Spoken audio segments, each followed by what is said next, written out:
Ich wuchs mit meinem Vater auf. Meine Mutter verließ uns, als ich sehr jung war. Ich erinnere mich nicht an ihr Gesicht. Mein Vater sprach nie über sie. Wenn ich fragte, sagte er nur, sie ist weg. Das war alles. Also hörte ich auf zu fragen. Wir lebten in einem kleinen Haus nahe dem Fluss. Es war ruhig dort. Wir hatten kaum Besuch. Mein Vater arbeitete hart. Er reparierte Autos in einer kleinen Werkstatt. Er kam spät nach Hause und war immer sehr müde, weil die Arbeit oft schwer war. Er aß sein Abendessen still und ging früh ins Bett, um am nächsten Tag wieder fit zu sein. Ich war die meiste Zeit allein zu Hause. Ich las viele Bücher und ging oft am Fluss spazieren. Ich sah dem Wasser zu, wie es langsam und ruhig floss. Ich mochte diese Ruhe sehr. Ich sprach nicht viel mit anderen Menschen, weil ich ihnen nicht vertraute. In der Schule war ich anders. Die anderen Jungen spielten zusammen, lachten und erzählten sich Geschichten. Sie schienen viel Spaß zu haben. Ich saß oft allein in einer Ecke des Klassenzimmers. Ich machte meine Arbeit und ging, wenn die Glocke läutete.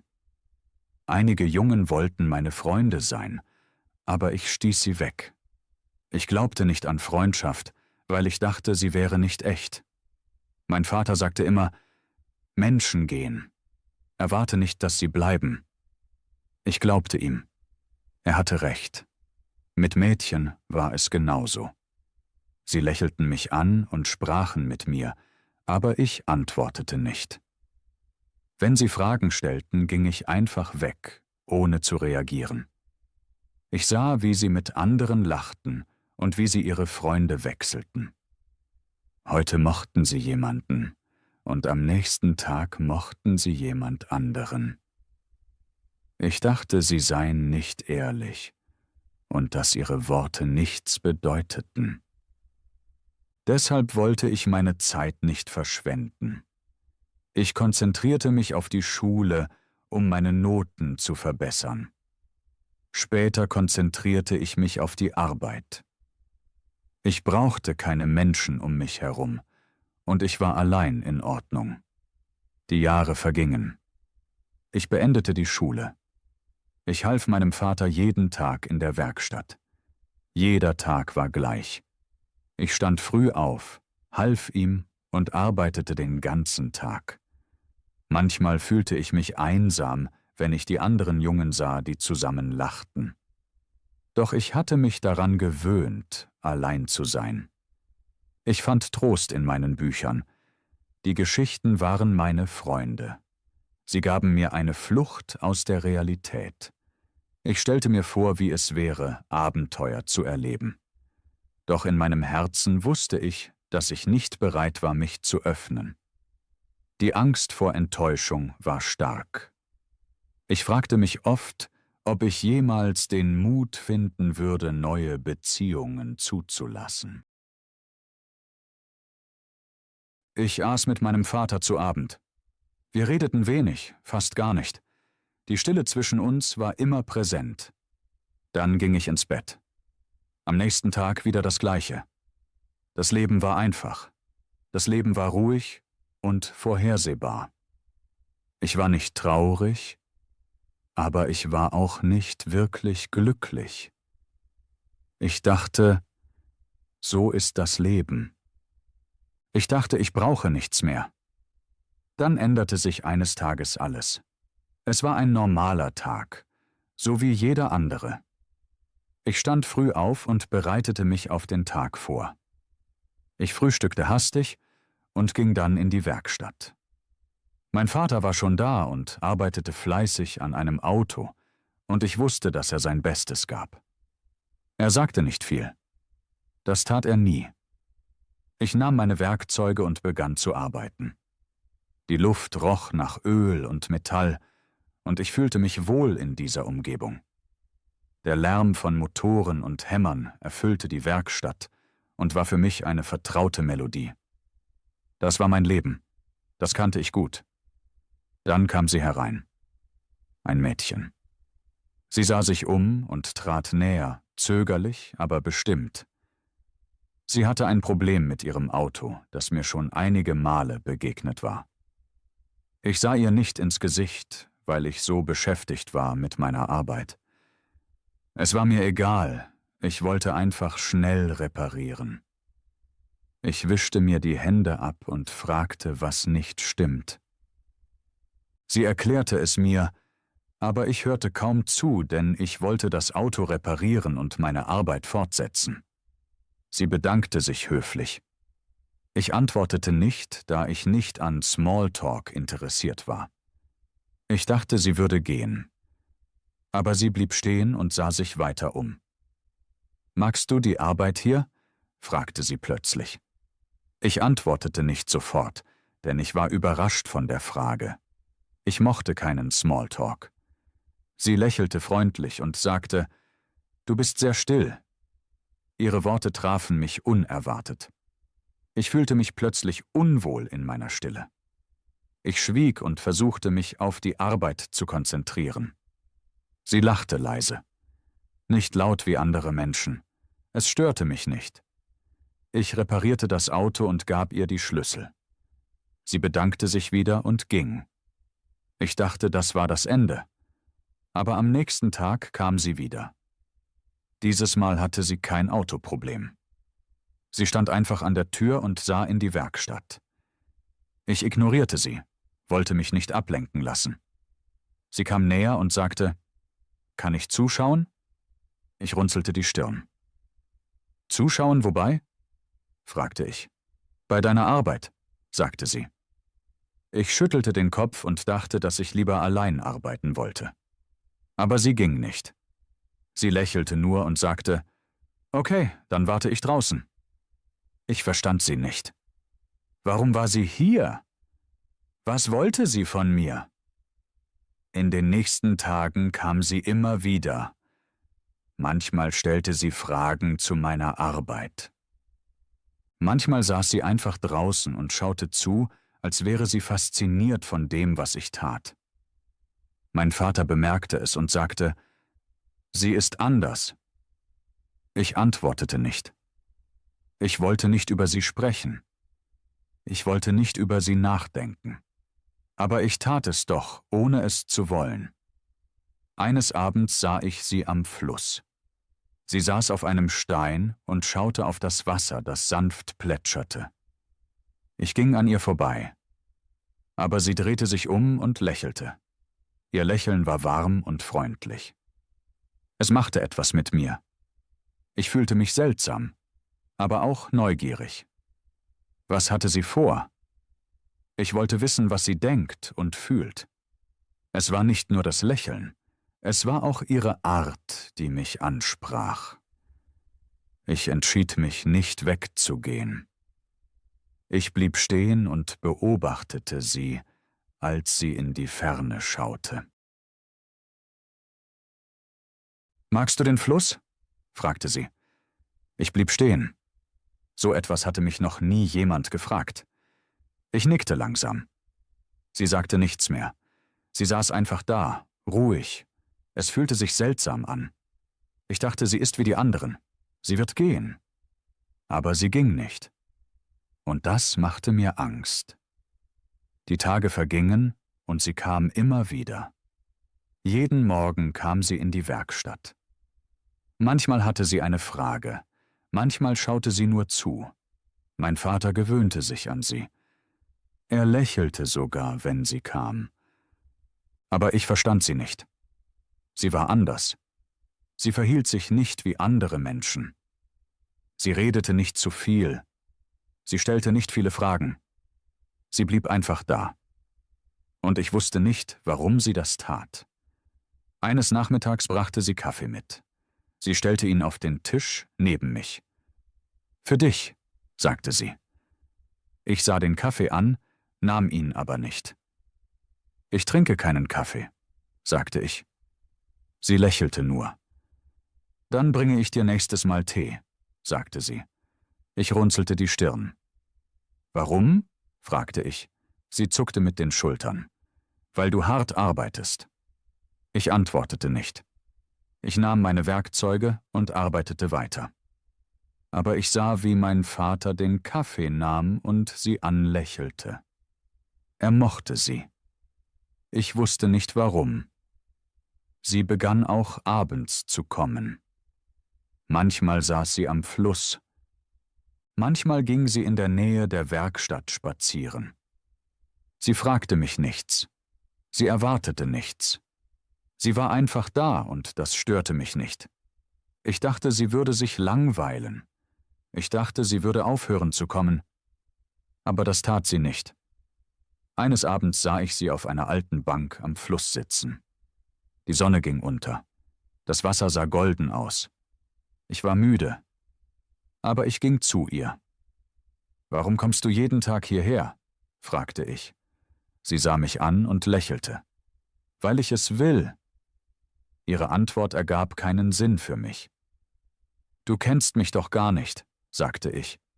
Sie legte den Kopf leicht schief. »Vielleicht kenne ich dich doch.« Ich schüttelte den Kopf. »Nein, tust du nicht.« Sie schwieg einen Moment. Dann sagte sie, »Vielleicht denkst du, dass Menschen immer gehen, aber ich bin noch hier.« Ihre Worte machten meine Brust schwer. Ich wusste nicht warum. Ich sagte nichts. Ich setzte mich neben sie. Der Himmel wurde dunkel. Und wir blieben dort, in Stille. Der Wind wehte sanft. Es war eine ruhige Nacht.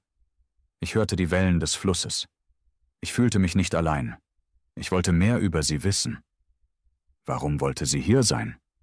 Was dachte sie? Ich schaute zu ihr und fragte mich, was sie fühlte. Ihre Augen funkelten im Licht der Sterne. Es war ein neuer Moment für mich. In dieser Stille spürte ich eine Verbindung, die ich nicht erwartet hatte.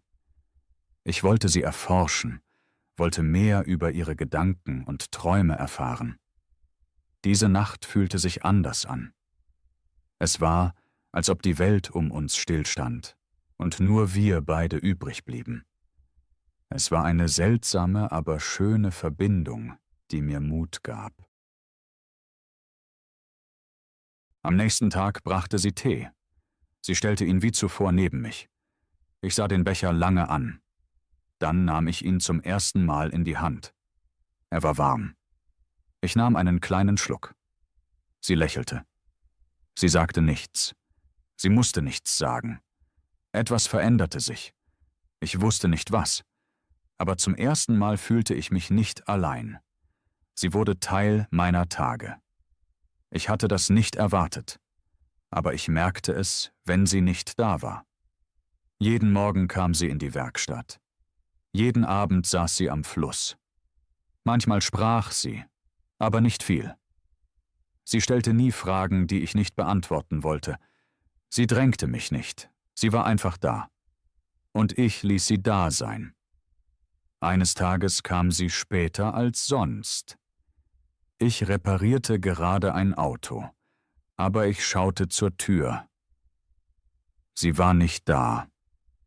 Ich sagte mir, es ist egal. Ich arbeitete schneller. Ich wollte das Gefühl in meiner Brust ignorieren.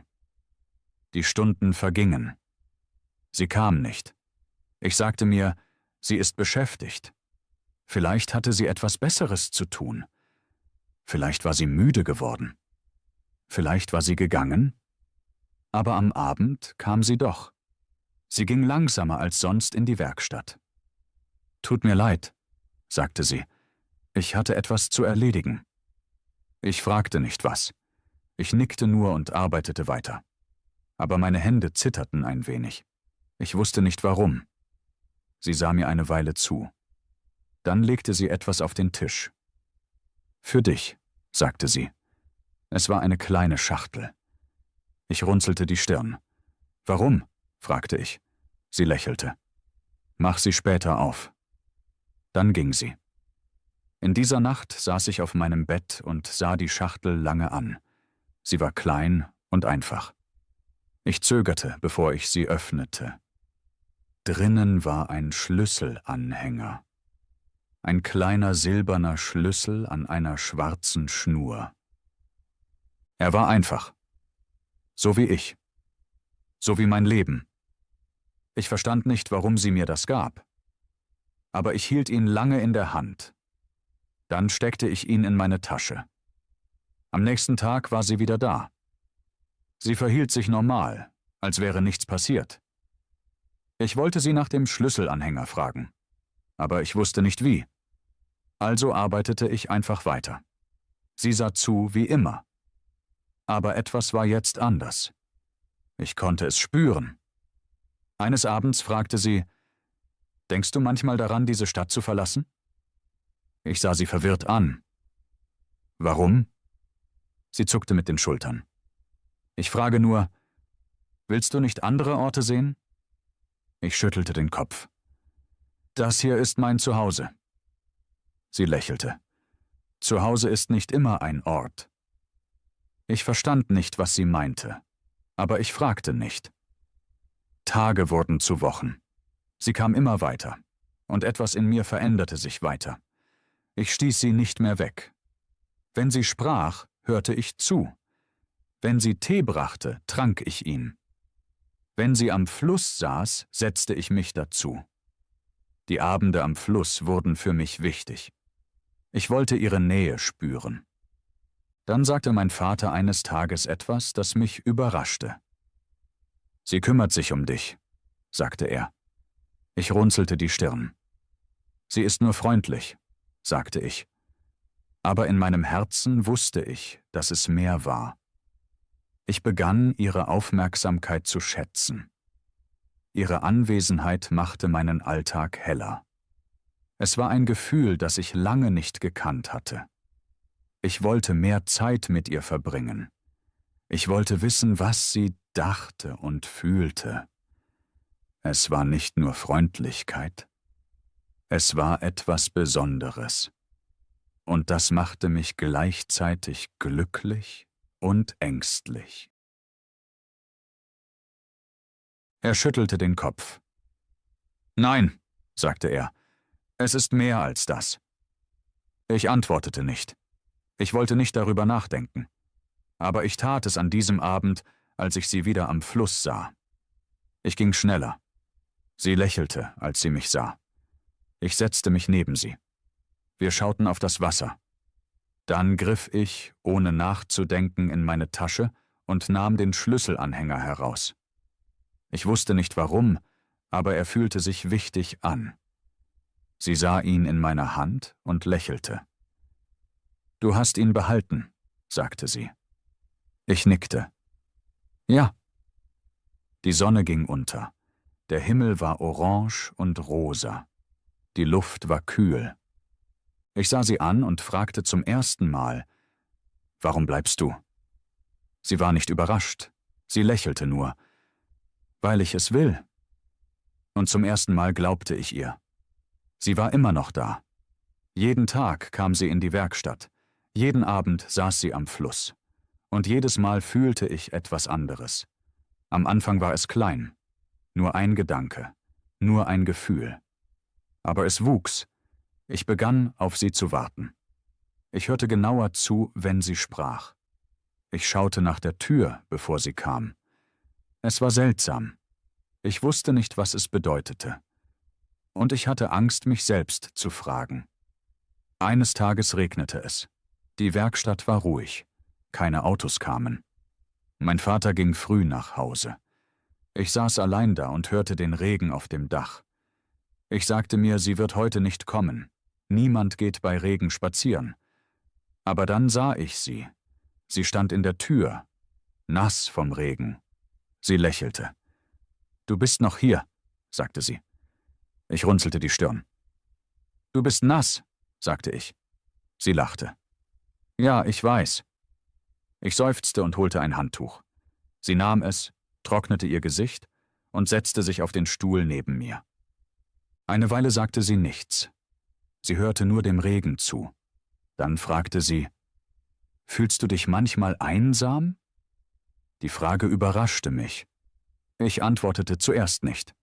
Ich war immer allein gewesen. Aber war ich einsam? Nein, sagte ich schließlich, ich brauche keine Menschen. Sie sah mich an. Ihre Augen waren ruhig. Aber du lässt mich bleiben. Ich wollte widersprechen, aber ich stoppte. Sie hatte recht. Ich hatte sie nie weggeschickt. Ich hatte sie nie weggestoßen. Sie war anders. Und ich wusste nicht warum. Der Regen fiel weiter. Der Himmel war grau. Die Werkstatt war kalt. Aber mit ihr dort fühlte es sich warm an. Ich wusste nicht, was ich sagen sollte. Also sagte ich nichts. Und zum ersten Mal fühlte sich Stille nicht leer an. Sie fühlte sich voll an. Voll von etwas, das ich nicht verstand. Die Tage vergingen. Ich begann, kleine Dinge zu bemerken. Ich bemerkte, wie sie leise lachte, wenn sie nervös war. Ich bemerkte, wie sie in den Himmel schaute, wenn sie nachdachte. Ich bemerkte, wie sie immer auf derselben Bank am Fluss saß, als würde sie dorthin gehören. Ihre Anwesenheit wurde wichtiger für mich. Es war, als würde ich durch ihre Augen die Welt neu sehen. Ich merkte, dass ihre Gedanken tief waren, und ich wollte sie verstehen. Ich wollte mehr von ihr wissen. Es war aufregend und beängstigend zugleich. Es war ein neues Gefühl, das ich nicht gewohnt war. Als sie eines Abends zurückkam, spürte ich die Veränderung in der Luft. Es war nicht nur der Regen, der fiel. Es war auch die Veränderung in uns. Wir saßen dort, die Stille war nicht mehr unbehaglich. Sie war warm und einladend. Vielleicht war es der Beginn von etwas Neuem. Etwas, das ich nicht ganz ergreifen konnte, aber ich wollte es versuchen. Ich wollte herausfinden, was in ihrem Kopf vorging. Es war ein neues Abenteuer für mich, und ich fühlte, dass ich bereit war, es zu wagen. Diese kleinen Dinge blieben in meinem Kopf. Sie gingen nicht weg, egal wie sehr ich sie ignorieren wollte. Eines Abends war sie sehr still. Sie saß am Fluss und schaute auf das Wasser, das sanft plätscherte. Ich setzte mich neben sie und beobachtete, wie die kleinen Wellen im Licht der Abendsonne glitzerten. »Was ist los?« fragte ich schließlich. Sie seufzte. »Nichts. Ich denke nur nach.« Ich wartete in der Stille. Aber sie sagte nichts mehr. Also saß ich einfach da und beobachtete sie, sah, wie sie nachdachte. Ich sah, wie der Himmel seine Farben änderte. Zuerst in sanften Blau- und Gelbtönen und dann in tiefes Orange. Die Luft war kühl und frisch. Der Wind war weich und brachte den Duft von frischem Gras mit sich. Es fühlte sich friedlich an. Aber etwas war anders. Dann drehte sie sich zu mir. »Wenn ich eines Tages gehe, wirst du mich vermissen?« Die Frage traf mich hart. Ich starrte sie an, unfähig, etwas zu sagen. Ich wollte Nein sagen. Ich wollte sagen, dass es mir egal ist. Aber die Worte kamen nicht. Ich wusste nicht, was ich sagen sollte. Also schwieg ich und versuchte, einen klaren Gedanken zu fassen. Sie lächelte. Aber dieses Mal war es ein trauriges Lächeln, das mir das Herz schwer machte. »Es ist okay«, sagte sie leise. Ich kenne die Antwort schon. In dieser Nacht konnte ich nicht schlafen. Ihre Worte blieben in meinem Kopf, wie ein Echo, das nicht verstummte. Ich versuchte, sie zu vergessen, aber es war unmöglich. Ich lag im Bett und starrte an die Decke, während Gedanken in meinem Kopf kreisten. Und zum ersten Mal stellte ich mir eine Frage, die ich nie zuvor gestellt hatte. Was ist, wenn sie geht? Und zum ersten Mal hatte ich Angst vor der Antwort. Am nächsten Morgen kam sie nicht. Ich sagte mir, es ist nichts. Vielleicht war sie beschäftigt. Vielleicht kommt sie später. Aber die Stunden vergingen und sie kam nicht. Die Werkstatt fühlte sich leer an, auch mit dem Lärm der Motoren, die sonst für mich eine beruhigende Melodie waren. Der Fluss fühlte sich leer an, auch mit dem Wind auf dem Wasser. Etwas fehlte. Etwas, das ich nicht benennen wollte, war plötzlich spürbar. Es war ein Gefühl der Unruhe, das sich in mir ausbreitete und das ich nicht ignorieren konnte. Am nächsten Tag war sie immer noch nicht da. Ich wartete und wartete, aber sie kam nicht. Ich sagte mir immer wieder, es ist mir egal. Ich sagte mir, es ist nicht wichtig. Aber tief in mir wusste ich, dass es wichtig war. An diesem Abend ging ich zum Fluss, um etwas Ruhe zu finden. Ihr Platz auf der Bank war leer, und das machte mich traurig.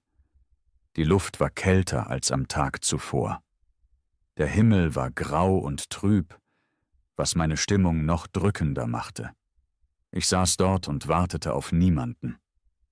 Das Wasser bewegte sich langsam und gleichmäßig. Der Wind flüsterte durch die Bäume, aber nichts fühlte sich gleich an. Der Fluss wirkte stiller, als würde er mein inneres Chaos widerspiegeln. Dann sah ich es, einen kleinen Zettel auf der Bank. Meine Hände fühlten sich schwer an, als ich ihn aufhob. Das Papier war zerknittert, als hätte sie es schnell dort gelassen und wollte nicht, dass es jemand sieht. Mein Herz schlug schneller, als ich die Worte las. Ich musste gehen. Aber ich hatte recht. Du wirst mich vermissen. Ich las es immer wieder, als ob die Worte mir eine Antwort geben könnten. Meine Brust wurde eng und mein Atem stockte. Meine Hände zitterten, als ich den Zettel festhielt. Ich wollte so tun, als wäre es mir egal, aber ich konnte es nicht. Denn sie hatte recht. Ich vermisste sie. Ich vermisste ihre Stimme und die Art, wie sie immer am selben Platz saß und mir zuhörte. Ich vermisste die kleinen Gespräche, die wir führten. Ich vermisste, wie sie mich ansah, als wüsste sie etwas, das ich nicht wusste. In dieser Nacht saß ich allein und hielt den Schlüsselanhänger in der Hand. Ich drehte ihn zwischen meinen Fingern und spürte sein Gewicht. Sie war weg, aber sie war noch da. In meinen Gedanken, in meinem Herzen. Ich hatte Jahre damit verbracht, Menschen fernzuhalten, um mich selbst zu schützen. Ich hatte mein ganzes Leben geglaubt, ich brauche niemanden. Aber jetzt kannte ich die Wahrheit. Mein Herz war nicht mehr verschlossen. Es hatte sich geöffnet, ohne dass ich es gemerkt hatte. Und jetzt wusste ich nicht, wie ich es wieder schließen sollte. Ich fühlte eine Leere, die ich nicht kannte, die mich erdrückte. Ich wollte sie zurück. Ich wollte ihre Nähe wieder spüren, die Wärme ihrer Freundschaft, ihre Fragen und ihr Lächeln. Diese kleinen Dinge hatten mein Leben verändert. Ich wollte nicht mehr allein sein. Ich wollte nicht zurück zu dem Leben, in dem ich niemanden brauchte. Denn jetzt wusste ich, dass jeder Mensch, der in mein Leben trat, eine eigene Bedeutung hatte. Und ich wollte ihr nicht nur hinterher trauern. Ich wollte die Chance, ihr zu sagen, was sie für mich bedeutete. Ich wollte ihr zeigen, dass ich sie brauchte, dass sie einen Platz in meinem Herzen hatte. Aber wie würde ich das tun? Es fühlte sich an wie ein großes Rätsel, das ich nicht lösen konnte. Ich wollte den Mut finden, um zu sprechen. Die Worte waren da, aber sie wollten nicht herauskommen. Ich wollte, dass sie weiß, wie wichtig sie für mich war, wie sehr ich ihre Anwesenheit schätzte und dass ich bereit war, mich zu öffnen. Vielen Dank, dass du mir zugehört hast. Es bedeutet mir wirklich viel, dass du hier bist und meine Geschichten liest. Ich schreibe viele Geschichten auf diesem Kanal und ich hoffe, sie bringen dir Freude und vielleicht auch ein wenig Inspiration. Ich finde, dass jede Geschichte eine eigene Welt hat, die darauf wartet, entdeckt zu werden. Es gibt so viele Themen und Ideen, die wir gemeinsam erkunden können. Welche Arten von Geschichten möchtest du hören? Romanzen, Abenteuer, Fantasie oder vielleicht etwas ganz anderes, das dir am Herzen liegt? Und sind die Geschichten leicht zu verstehen? Oder findest du sie zu schwer? Es ist wichtig für mich, dass sie dir beim Deutschlernen helfen. Ich möchte, dass du nicht nur unterhalten wirst, sondern auch etwas dabei lernst. Lass mich wissen, was dich interessiert, und ich werde mein Bestes tun, deine Wünsche zu erfüllen. Ich freue mich auf deine Ideen und darauf, neue Geschichten für dich zu schreiben. Vielleicht hast du auch eigene Erfahrungen oder Gedanken, die du teilen möchtest. Das würde mich sehr interessieren. Gemeinsam können wir eine großartige Erzählreise antreten.